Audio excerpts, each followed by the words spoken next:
when God stepped out, suddenly men and women all over the parish were gripped by the fear of God.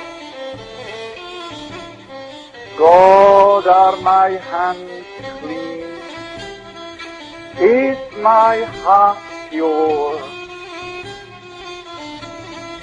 The moment that happened in the barn, a power was let loose in Barnabas that shook the whole of Louis. God stepped out. The Holy Spirit began to move among the people. And the minister, writing about what happened on the following morning, said this: "You met God on meadow and moorland. You met Him in the homes of the people.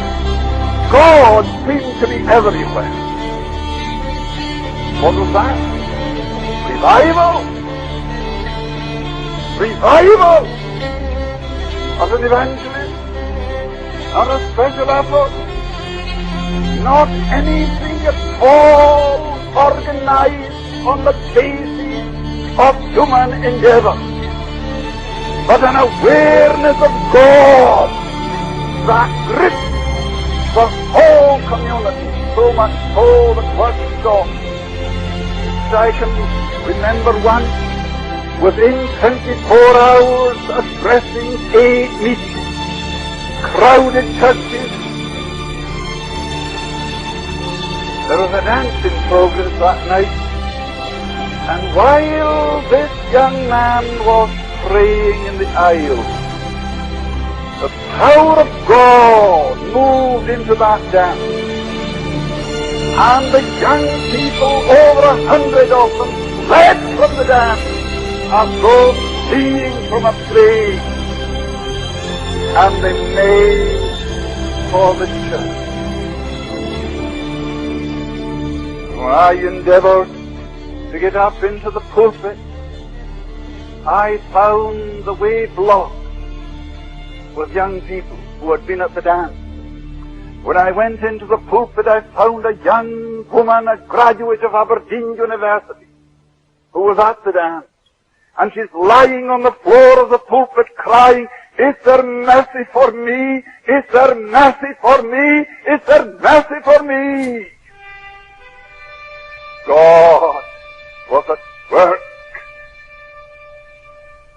Well, that meeting continued until 4 o'clock in the morning. Mr. Campbell, there must be anything between 200 and 300 people at the police station.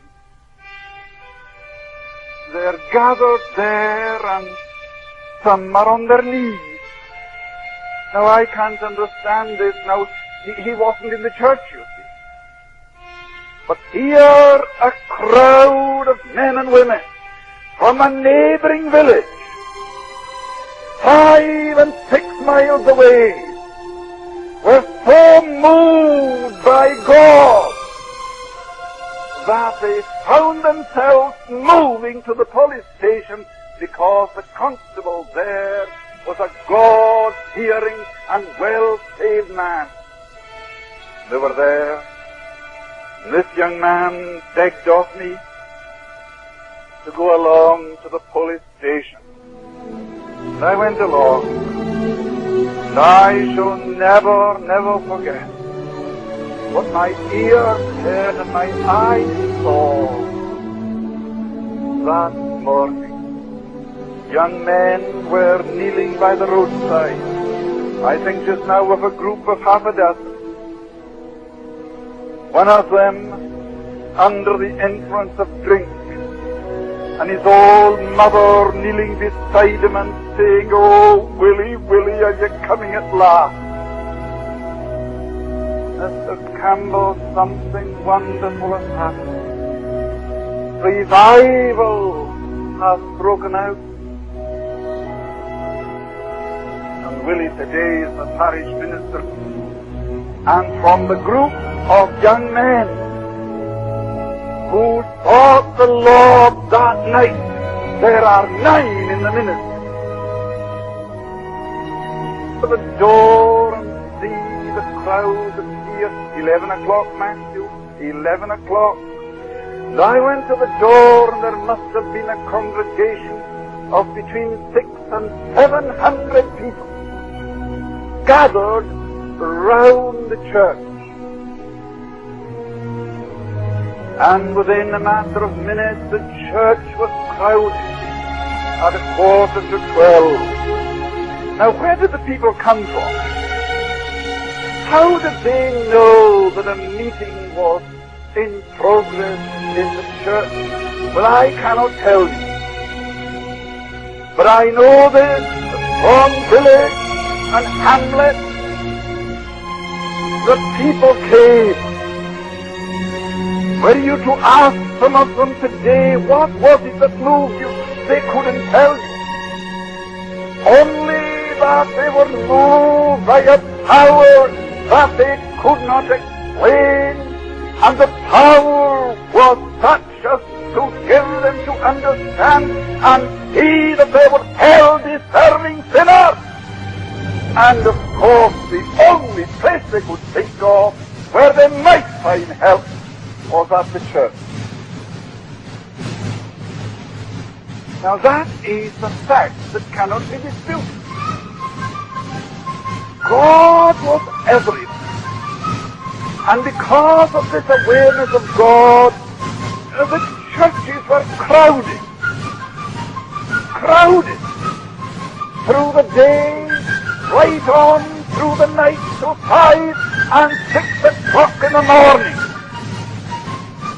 In revival, time does not exist. One of the mighty movements in the midst of this great visitation. We know that the drinking house was closed that night. Never been opened since. The men who used to drink there and spend the evenings there are now praying in our prayer meetings. It is because they entered into the fullness.